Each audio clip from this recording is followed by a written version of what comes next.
વિદ્યાર્થી મિત્રો, આપણે જેમિનીમાં કઈ રીતે વાર્તા બનાવવી તે આજે જોઈશું. સૌપ્રથમ આપણા મોબાઈલમાંથી જેમિનાઈ આપણે સિલેક્ટ કરવાનું છે.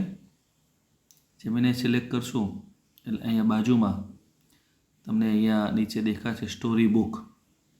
એ સ્ટોરી બુક ઉપર આપણે ટિક કરવાનું એટલે આવું આપણે સ્ક્રીનમાં આવી જશે. હવે નીચે અહીંયા જે પ્લસનું બટન છે ત્યાં પ્લસના બટનમાં આપણે અહીંયા જેના વિશે વાર્તા બનાવી છે એના ફોટોગ્રાફ લેવાનો છે આપણી ગેલેરીમાંથી. અહીંયા હું સૂર્યરાજનો ફોટોગ્રાફ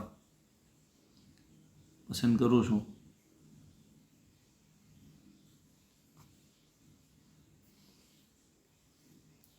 એક ફોટો મૂકવો હોય તો એક ફોટો, અથવા તો 2-3 મિત્રો હોય તો 2-3 મિત્રોના પણ ફોટા અંદર તમે મૂકી શકો છો અને વાર્તા એ પ્રમાણે બનાવી શકો છો. હવે આપણે વાર્તા કેવી બનાવી છે તો એના વિશે અહીંયા નીચે લખવું પડશે.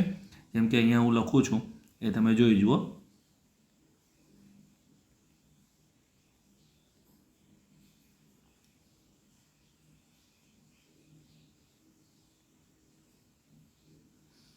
સૂર્યરાજ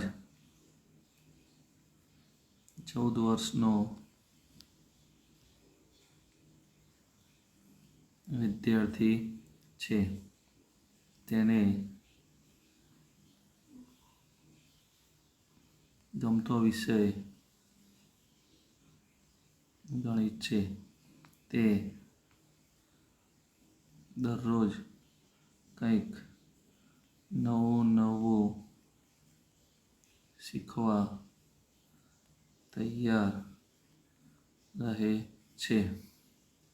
તે તેના માતા પિતાને ખૂબ આદર અને માન આપે છે. તેને મોટા થઈને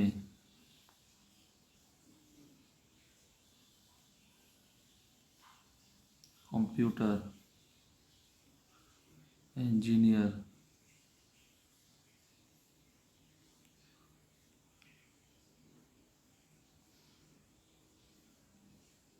થવું છે. તે દરરોજ નિયમિત શાળાએ જાય છે અને ભણવામાં ખૂબ મહેનત કરે છે. તેના માટેની વાર્તા તૈયાર કરો. આવી રીતે આપણે જે પણ લખવું છે એ અંદર લખી નાખવાનું. જેટલું તમારે ડિટેલિંગમાં લખવું હોય એટલું લખ્યા પછી અહીંયા બાજુમાં તીરની નિશાની આપશું એટલે અહીંયા પ્રોસેસ ચાલુ થઈ જશે. તમે જોઈ શકો છો અહીંયા સ્ટોરી બુક બનાવું છું એવું અહીંયા લખાણ આવી જશે. તો થોડો સમય અહીંયા પ્રોસેસ ચાલુ. હવે જુઓ, આમાં હવે વાર્તા તૈયાર થઈ ગઈ છે અને જેમિનાઈએ તે વાર્તાનું નામ પણ પોતાની રીતે ધ ગણિત ગુરુ એવું લખી આપ્યું છે. હવે નીચે અહીંયા લખેલું છે ગણિતનો જાદુગર સૂર્યરાજ. એ આપણી ચિત્ર વાર્તા એક તૈયાર થઈ ગઈ છે. આપણે એને ખોલીએ. જ્યારે તમે એને ખોલો છો ત્યારે આ રીતે ખુલશે. થોડો સમય આપવાનો. અહીંયા તમે જે ફોટા મૂક્યા હશે એ ફોટો પ્રમાણે એક વાર્તા અહીંયા તૈયાર થઈ ગઈ છે. જો હવે આ વાર્તા છે એ વાર્તા બે રીતે થશે. જો એક અહીંયા આપણે લખેલું પણ આવશે બધું. જો આ રીતે ફોટા સહિત.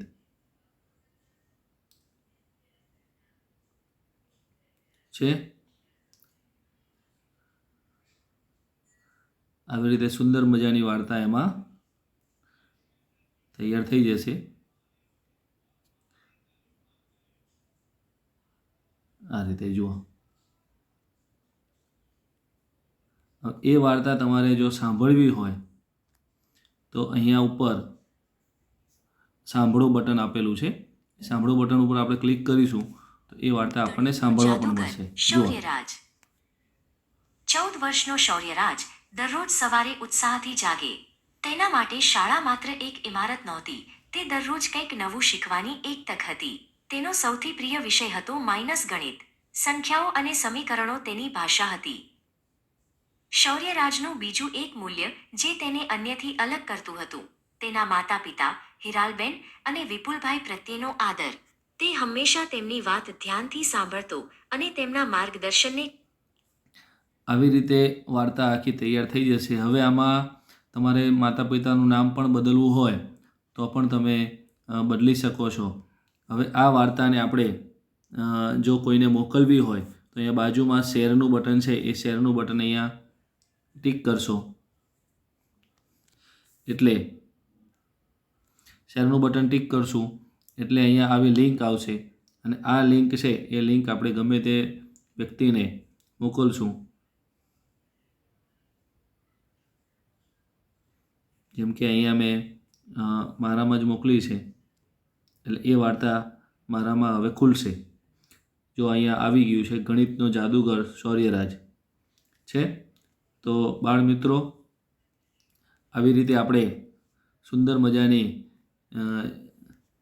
ચેટ જીપીટીનો ઉપયોગ કરી અથવા તો જેમિનાઈનો ઉપયોગ કરી અને વાર્તા આવી રીતે તૈયાર કરી શકીએ છીએ. જો કદાચ વાર્તા બનાવ્યા પછી તમને એમ લાગે કે ભાઈ વાર્તામાં મારે ફેરફાર કરવો છે તો એ પણ અહીંયા નીચે વાર્તામાં પિતાનું નામ મહિપાલસિંહ અને માતાનું નામ શિલ્પાબા રાખવું અને શાળાનું નામ 10 સ્માર્ટ સ્કૂલ ડિનર રાખવું, એવો ફેરફાર કરી અને ફરીથી વાર્તા આપણે કહીશું તો ફરીથી વાર્તા પણ તૈયાર થઈ જશે.